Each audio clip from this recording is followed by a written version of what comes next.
Hi guys, this is Allison from Allylat Creations. How are you? Please don't forget to hit that like button, share, and subscribe if you haven't yet to do so. And if you get anything from my work at Connect, Dot, an epiphany, a mind-blown moment, a new book to read, new author to explore, artwork to look at, oracle card readings, I do a lot of things. Please support me. All the links are in the description box.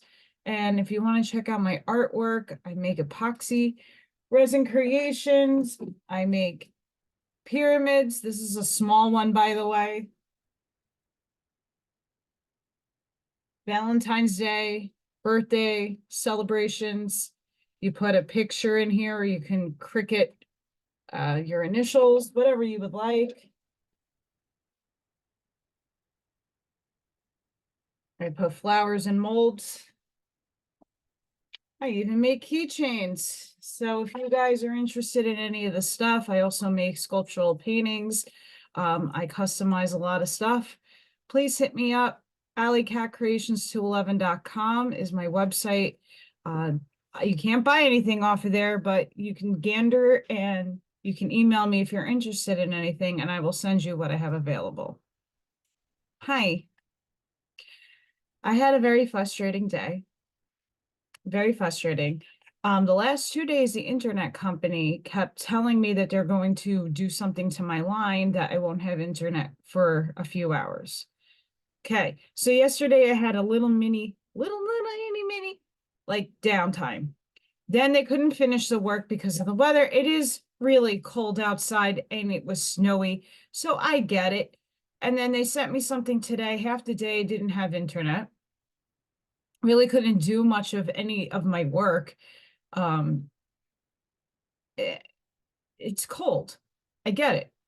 But then I got another email that they might be back out tomorrow. So this is really annoying because I keep getting up at 5 in the morning to get on my email and to get like my adulting done.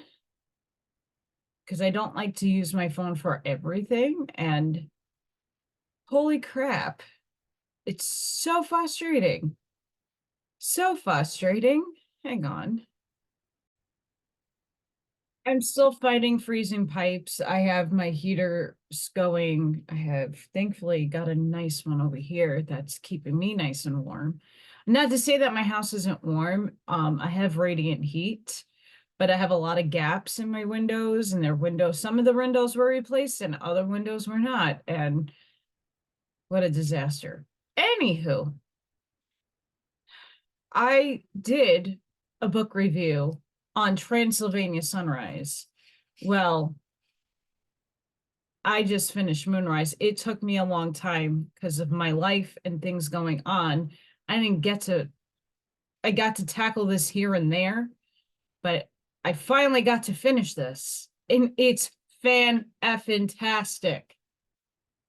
I made a big, you gotta read Sunrise. And I really do still suggest, if you don't know, if you're new to my channel, Transylvanian Sunrise, I don't remember if I have it.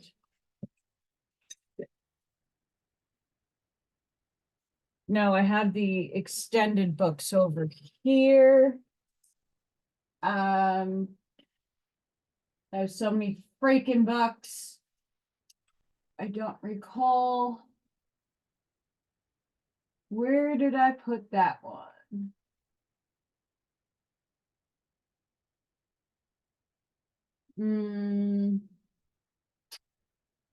Poopy. I don't see it. It's somewhere. Is it in that shelf? I have so many damn books, I don't know. Anywho, sorry. I thought I could spot it with my fantastic eyesight, which it's kind of shitty. So there is the first addition to this book is Transylvania Sunrise. I highly, still to this day, suggest you got to read it. There's a lot of things in this book. Carrie Cassidy talks about Transylvanian Sunrise, sorry. Not sure she'd ever tackled Moonrise. But I'm going to do a little book review. I don't want to reveal and give away all the goodies in this book, but this got me, and I'm going to talk about it, at the end, some rabbit holes. And good ones. I wrote a little review. So, a secret initiation in the mysterious lands of the gods, and this is what this book tackles. At the end of the last book, there were tunnel systems that went to different countries, and Radu, the main person in the book, a real person, got to see some technology that has been ancient and been around for a long time, but we discovered it in early 2000s, 90s, and stuff of that nature. If you want to know why there was a war in Iraq and why they tried to take down the museums, this book inadvertently will lead you to that answer.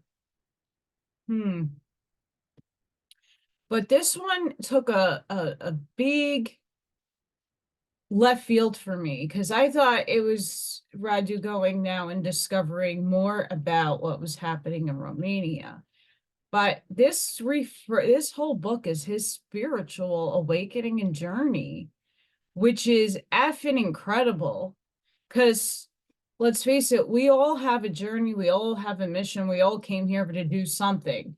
And many of us have the veil of forgetting. Many of us, that veil lifts sooner than others. For myself, I have partial veiling. So I was born and I saw things and I had a partial veil. I did see other things in other densities. I did have experiences where most people don't. My veil has been lifted in many aspects, not all, but many. And Radu had a freaking journey. More like I would equate this to a shamanic journey, very much so like Carlos Castaneda books. The journey of the soul, the journey of working on your spiritual self, understanding the subtleties of different densities and what applies to the ether and all those tricky, fun things. This is a journey he takes in this book. And he encounters stuff you would see on the X-Files, people that's lived a very extremely long time, people who are master alchemists that hop in and out of reality, things that are thought forms that are conjured up, but only certain people can see them, and they can be manipulated by whatever polarity. And I absolutely align with my heart space most of this book. I don't think it's a fiction book. A lot of people are speculative and they need tangible evidence, but just like myself, I can't just pop something out of reality and have it manifest right here. That we're not in that stage of density yet for that to even happen. Can't, have a seance and you already see the orbs that go on, and a lot of people can see the things going on behind me, and I'm aware of them. I just don't pay attention to it. They should know better. But what did I write here? Of course, like the other book, the epilogue, the intro and the epilogue is by Peter Moon, who's a part of the Montauk Project. He has I think a newspaper, like a magazine, structured around Montauk, which is huge. And he talks a lot about his journey to Romania and the things that he got to see and do there in between all of it. And what I wrote is a metaphysical dance with realms, entities of thought forms, willed into power by those that can tap into the higher consciousness in oneself and the higher densities. Radu takes a journey set into motion by divine timing and soul's mission. In Sunrise, the journey took us to Busegi Mountains in Romania, the discovery of ancient technology, The journey unfolding of tunnel systems to different locations, perhaps similar or identical technologies in those locations. Though the twist to the journey twists in a left field direction, Tibet has a big hold here, though not in the ways one would suspect. Fiction or not fiction, that's up to your interpretation and perception. Radu encounters many personalities, all who hold inner technology and some physical masters in their own right to alchemical and creating higher density beings who can appear to only ones who have the expanded consciousness. Objects that are ancient, holding the wellspring of immortal life, is what Radu encounters throughout this book. Some of those who Radu interacts was sent to him to help him on his spiritual journey. The key word Yidam. And I'll only leave it at that. This entity is fully described in the book, and the manipulation of time-space in which higher density entities can manipulate. To understand the subtleties, one has to grasp the esoteric nature. So that's a little of the notes that I was writing when I finished reading this book and wanted to do a book review, because I think this in here holds a huge key for many people when a monk kind of describes human psyche and the consciousness. And I was mind blown at some of the explanations of how some of us are spiritually developing amongst the people that we call asleep. It is beautiful. Let me see.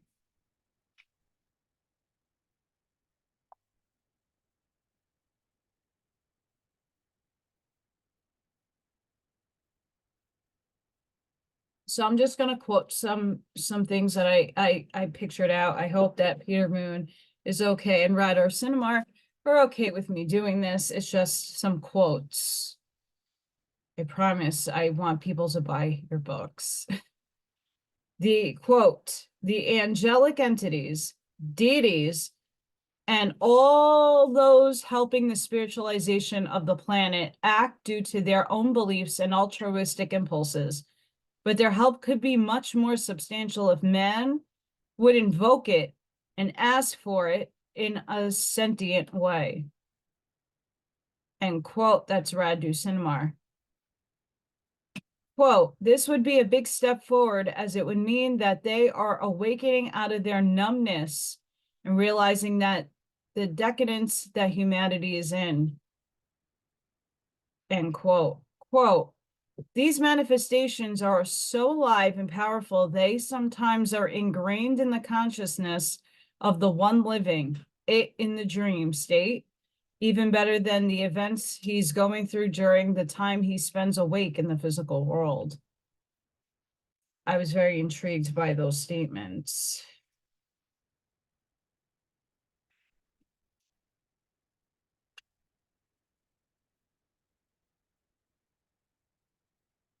So there's a conversation that happens with Radu and this particular person. Quote, are you very close to making a significant leap of consciousness and understanding of the complex relations between what is real and what is false? Now is a very good moment to realize that the phenomenal world is structured so as absorb all man's attention in a wrong interpretive direction. It is a magical act, an excellent example of cosmic illusion, and Ra and Quo back this up a lot in their channelings. Apparently no one nor no thing can convince a human being that reality he lives in is not exactly as he perceives it. And I say this all the time. All of man's beliefs and prejudices regarding matter and the laws of classical physics are proven to be false and inapplicable. The problem is that during his countless existences, the human being gradually fortified these false beliefs and prejudices in a central force, which he thinks represents his individuality. The greater the ignorance, the more a man is caught up in the toil of this illusion, which he finds very difficult to get rid of. My first tendency was to identify with the body, but even I, only at the beginning on the path of understanding certain initiatory aspects, knew that such an idea is, in fact, an aberration. If, for example, you profoundly understood that your real identity is not this body, but a much more subtle reality, then you can be sure that you will not be confronted anymore with a whole series of false, pointless attitudes and perceptions. First, the fear of death will gradually disappear when you will not pay excessive attention to the outer form of the body. Certain conceited attitudes will greatly fade and even disappear, and you will become less selfish. But you need to be careful, as this is only a stage on the path of becoming, and you must not stop at this point in analysis. Its steps are unsuspected. This book is like,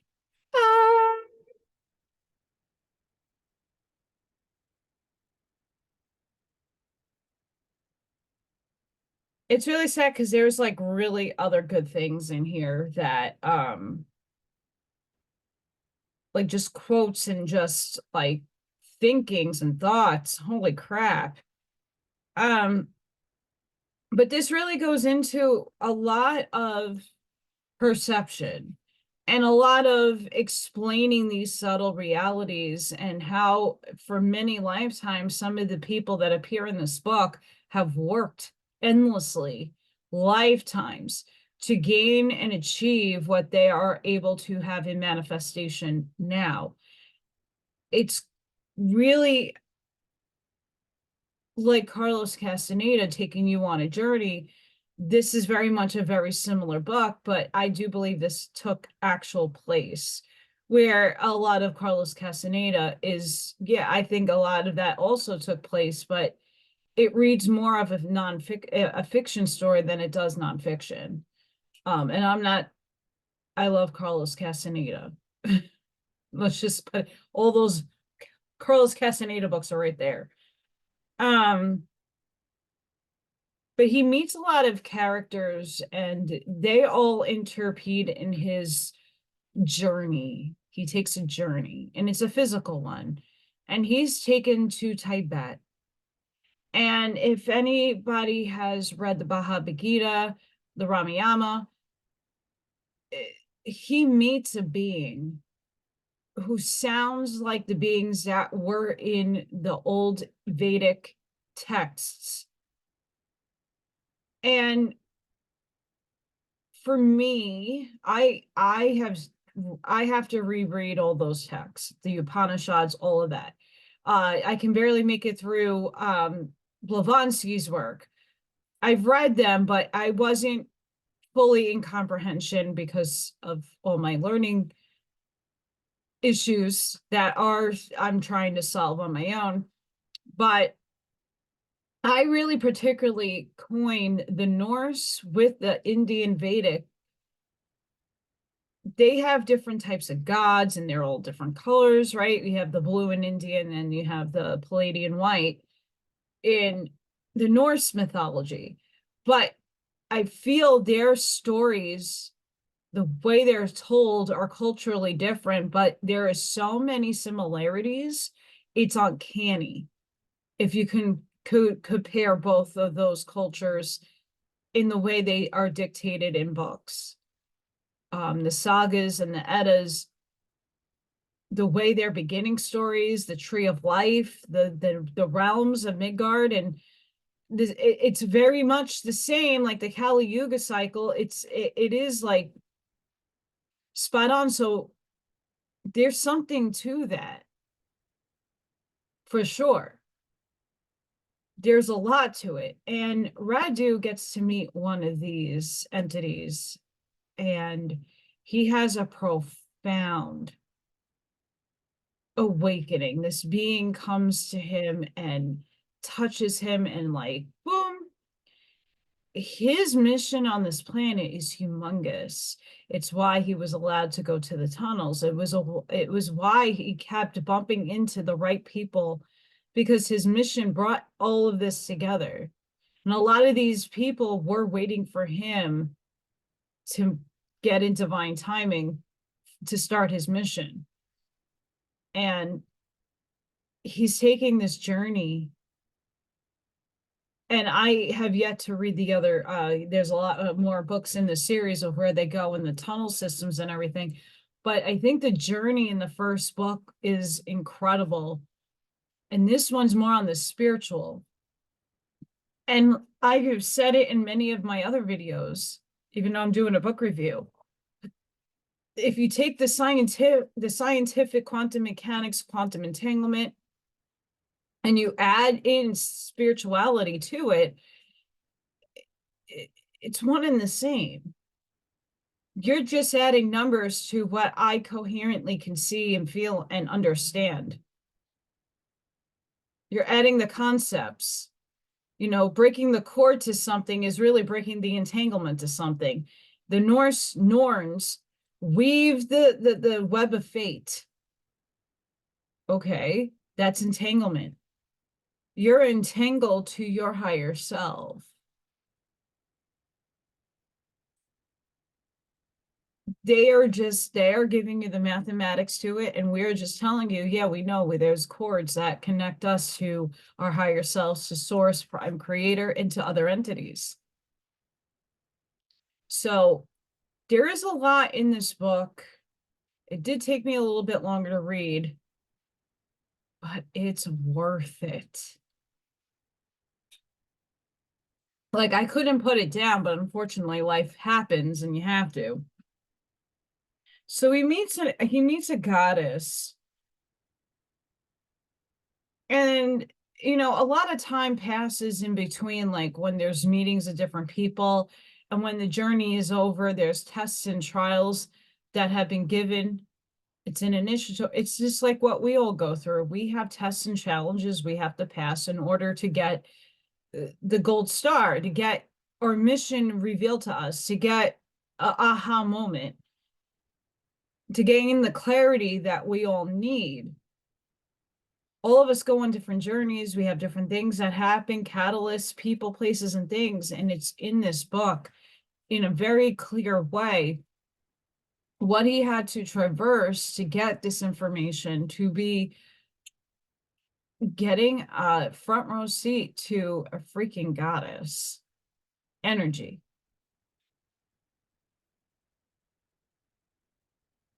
You know, and a lot of people might believe it or might not, but I encourage you to read it, because there's still, even if you think it's fiction, there's so much in here that you can take away and learn from, especially from just those quotes. I really wish I would have wrote down a lot of what they were talking about the psychology of humans and the thought processes. And he talks to a llama. He's met by somebody that's really ancient, that's in the flesh, that has access to something that's alchemical. And I find that fascinating. So I honestly really enjoyed this book. Peter Moon goes into his trip to, I am not going to butcher this name, but he goes to Romania and he goes and visits with a couple of people and has experiences that he talks about. Now, he does his own work. And what led me to have my aha dot moment is Dr. Anderson is a person in this book. Sorry, hang on. I can't stand this camera when it does that.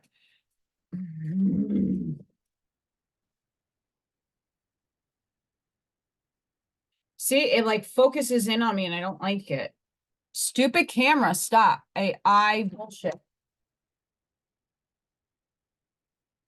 See, I can't.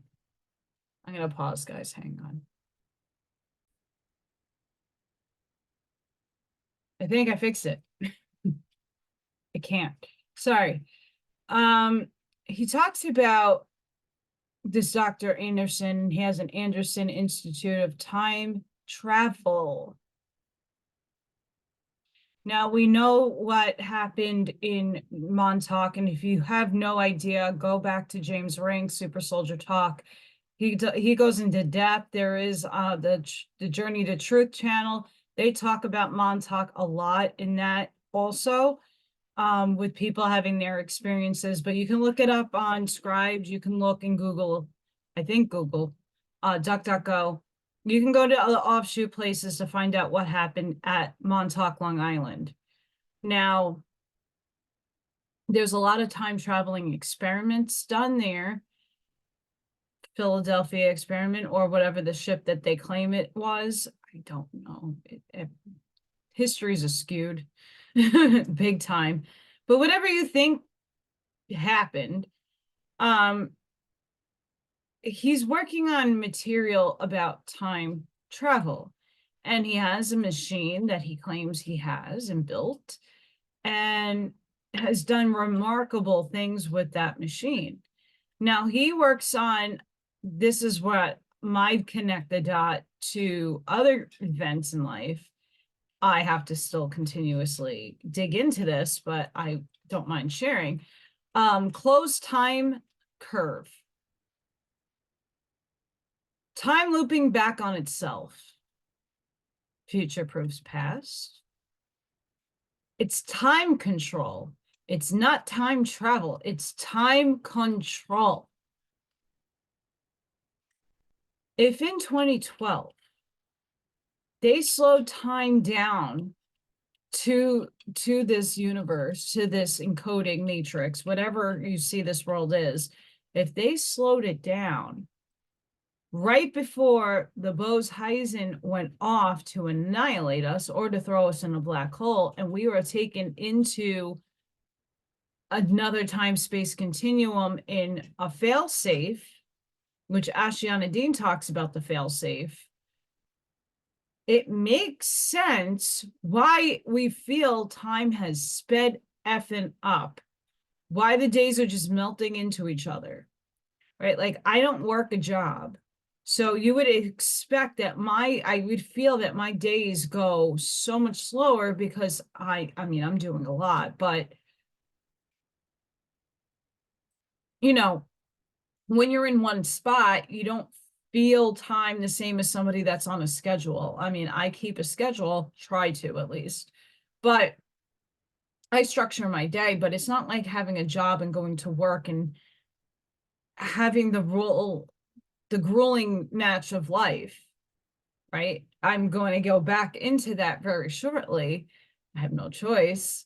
I'm in disparity almost again, close. So we're perceiving time for a lot of us differently. And the Schumann resonance reflects a lot of this, believe it or not. If there is time control, they could speed up and slow down time, not so much travel back into it, because it's looping back on itself. And I believe that we're looping back to the point right before we were taken out, to be back on the proper matrix timeline that we were meant to be on, but we were taken out because of that, what they want to call the God spark. So this is a very interesting piece to my collective looking into time period. And even though it's an illusion for the most part, and it's here in the linear, and that's what we dictate our lives on, it's very curious to focus on what happened in 2012. Why did the Mayan calendar end in 2012? What did they know that we didn't? Where were we supposed to ascend? And instead, the moment before we were supposed to, we got taken out in one multiverse scenario that was a high probability, and they were like, Source and all the entities were like, get the F out of here, you already did this, and zapped us into a failsafe. And now we're merging back with the original blueprint we were meant to be in. So it's interesting. I'm looking at, he mentions Kurt Gödel, 1949 physicist, who has a lot of the mathematics and the writings up of this math equation that links to time travel and stuff of that nature. I'm still looking into Euler's equation and ontological mathematics. Again, I don't know these equations. It's like looking at calculus. Never took calculus, could never even figure it out. My brain goes crazy. It's like a schizophrenic hallucination of letters, numbers, and math symbols. I don't do it. But it's interesting to read the objectiveness. It's good to see they make a connection to time control. I think it's plausible. I'm excited to further dig into this, but if I didn't read this book, I wouldn't have had that aha moment. I wouldn't have had that connect the dot. So why I do book reviews is maybe you might find a connect the dot in here that helps you realize your mission. There's a lot of good information in here if you're looking to dig into the extraordinary, but there's also a lot of wisdom and advice in here through a journey that I feel a lot of you can impart on and take into your heart space and see if it aligns with you. Like Sunrise, I have a lot of the books upstairs.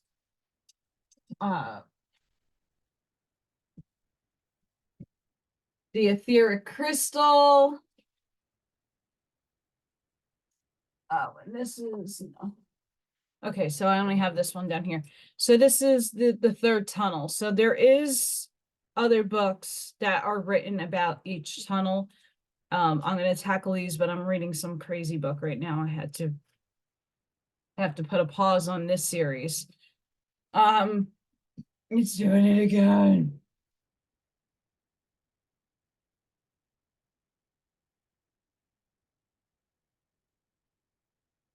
You see, I touch it and boom, it fixes itself. I don't know why, and it's really annoying that I have to do that. So yeah, I highly suggest if you read Sunrise, really go after the Moonrise. It is really good. From the little bits that I highlighted, because I love just highlighting things that I feel is very interesting, or I can make my own connections to. I think a lot of you would make a big connection on the spiritual basis to this book. Just like the Carlos Castaneda, I honestly, his books are fantastic if you want to do journey work, if you're into the shadow work, if you're just wanting to read and see different perceptions of how other cultures do this work. We tend to steer with caution other cultures and how they do things, but I feel that if you are an open mind, you can definitely look at the shamanism, and this is nonstop all day. You could look into Carlos's work and like go on a journey, and it is fantastic. But then you can read about Tibetan monks and the lamas and the yogis, And their journeys are just as profound, done in different ways, done with different modalities. But the end result is obtainment at one mint, with the understanding of how this universe works, to the extent where our perception meets the next level. We're not all going to know every answer. We're not going to know everything. We all perceive the world differently, so we have to give compassion and grace to these things. But I wanted to come on and do a book review. Please, this is from Radu Cinamar with Peter Moon, Transylvania Moonrise. Sunrise, if you have yet to read it, that is an excellent book.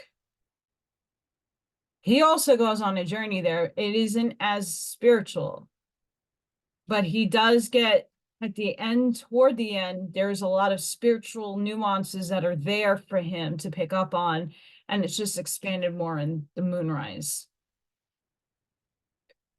There's a lot of discoveries and connections that are being made by Peter Moon at the end that I'm also investigating. With the goddess that appeared to Radu in the book. The speculation is, did a lot of things actually take place more so in Romania and not in other places? And history has a tendency to be 1984. There's a lot of evidence that they put out for that argument. But there's also connections to the United States. So it's interesting who's behind a lot. I mean, the first book tells you who the bad guys, the negative polarized entities are. What are they after? They come back again in this book a little different, but they're still there. They're still an influence. It's still happening to this current moment today. As I did the quantum AI and metaphysical ponderings, I read to you about Google wormholes. Oh, they already exist. Like, just soft disclosure, no thank you. Just say it. There's wormholes. Say there are stargates. Stargate SG1. I showed it on one of my alien gray agendas. It's real. I have a picture of a Draco in my house because I had a minor Stargate in my house in New York. This stuff isn't fake. If you want to believe it is, that's great. That's your perception. For me, I know what I saw with my two eyes. I've shown pictures to people. My coordinates are on a freaking map. And I could prove that I lived at that address. So there's a lot of tangible evidence for at least myself, but you can only go on this book based on, do you believe this is actually happening to this person? I believe so. We can only see what our eyes are allowing us to perceive. We need to be cognizant that there are people that have higher and more profound abilities that came here for specific missions. And Radu finds these people in his book. And it's a great exploration into finding these masters in their craft. They coincide to come all together to help Radu in his spiritual journey, because his mission ain't anywhere near done. And the meeting of the goddess was just the tip of a huger iceberg that will be crumbling away. So hold on to your hats. This is, I can't wait to read the other books. I'm reading something else in the meantime that was recommended to me, and it's more where I need to read that so I can impart that wisdom on all of you. because it's more on the spiritual reality kind of basis. Fun. So I'm going to leave this short because I don't know if my internet's going to be in and out. I don't know. It's really pissing me off. That's why I didn't do the Manly P. Hole book today. Because I won't get upset if my book review got cut off by Zoom. I do everything off Zoom. If my recording got cut off, I could just edit it. But when you're in the middle of a book and then that happens, it doesn't always tell you when it cuts off. It's a pain in the tushy. I don't want that. So I'm book review being safe tonight. And I hope that when it's steady and working properly, I will do Manly P. Hall, The Secret Teachings of All Ages, and the other books that I currently read. But again, book review, highly recommend this. You can get this off of Amazon. I'm sure other bookstores or online stores has this book. Please go seek it out. If you're a reader and you like books, it's one to read for sure. And anybody on this spiritual journey that needs a little bit of a nudge or a different type of perspective, this will help you understand through a story. It's told in a story sense, but the wisdom, the Lama, and some of the other characters, the other people that show up, impart a lot of wisdom to Radu. And I got a lot out of it. But I want you to read it for yourselves. I only gave you little portions of quotes from Radu. So, and I don't need to get in trouble like Dolores Cannon. I don't touch her work anymore because I quoted too much and got a copyright strike for quoting too much. They just want this. And no offense to Julia Cannon or her team, but you hide her wisdom. I'm trying to help you sell books. I'm not getting anything from posting where you can buy her books, your mother's books. It's a little insane. And I understand the copyright stuff. I totally get that. But at some point,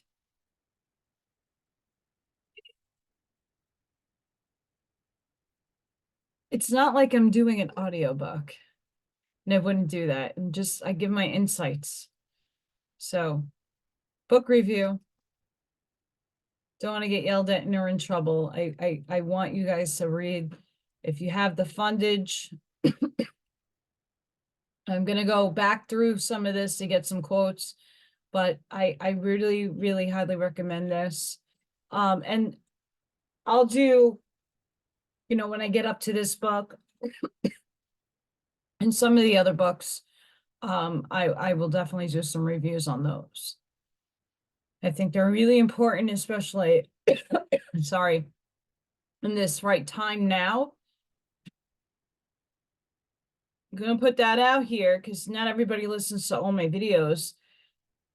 We have to stop feeding their agendas.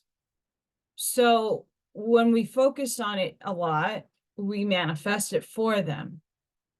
So all these things that are coming out could or could not be true. I feel for the most part, what I resonate off these books, that this is true for me. But I'm still detaching my emotional state to it and feeding it because it already took place. If we want disclosure, a lot of people in the UFO community want disclosure. A lot of people in the political sphere wants disclosure because it's going to show where our money went, but all the technology that's been hidden from us. But is that technology even worth having if it was created for negative, dark things? because that was the original intent. We can always transmute things, of course, but we can't have any of that stuff until they're like they graduate and go to their plane of existence. We'll see, but we create their reality. The light creates their reality. So we have to stop feeding agendas and negative things. So I tend to just read a lot of things objectively. I go into my heart space and see what aligns with me. And I hope that all of you are doing the same thing, whether you're watching it or you're reading it. But I feel you should give this book a chance. It's great. And it's going to take you on a journey, and it's a different type of journey. I don't like reading the same type of concept books. Like a lot of people try to emulate Carlos Castaneda through their work, and I could see it and I don't like it. I love Albert Camus, one of my favorites. Other people try to emulate through like very similar styles to him. You can't. They have a unique frequency expression when they are writing, and I definitely feel it. And Radu and Peter did a really good job on this book. Carrie Cassidy always comes back to these books. So as much as a lot of her right now is in different agendas I don't align with, some of her older work and mentioning this book is noteworthy. So with that, guys, Transylvanian Moonrise by Radu Cinamar and Peter Moon. I will leave a link to where you can find that to buy in the description. Please don't forget to like, share, and subscribe to my channel. I'm trying to grow, and crazy enough, Little Thor shorts are growing my channel. I've been revamping and putting in applications to places. I have jury duty at the end of the month, so I kind of have to put a little pause on that because I got to do jury duty. But in the meantime, soon I'm going to be less because I need to abstain. And, I knew a lot of my work is not for everybody. Just put it that way. But any way you can help is great. And I want to thank everybody. Yeah. So please don't forget to like. Please be safe. I know I'm getting hit right now with another snowstorm. It's coming. Still have the heater under the pipes. It's banana nuts. And I don't hate winter. I just don't like driving a shitty car in it. So I hope all of you have a wonderful night. Please stay safe and be seen. Sending each and every one of you love, light, protection, shielding, compassion, grace, and bigly hugs. You are worthy, you are worth it, and you all are amazing. So thank you for helping me continue my aspirations and my dreams to helping others. That's why I'm here. And until the next one, guys, have a great evening. Be safe, especially if you're in the Midwest getting snowed on. Bye, guys.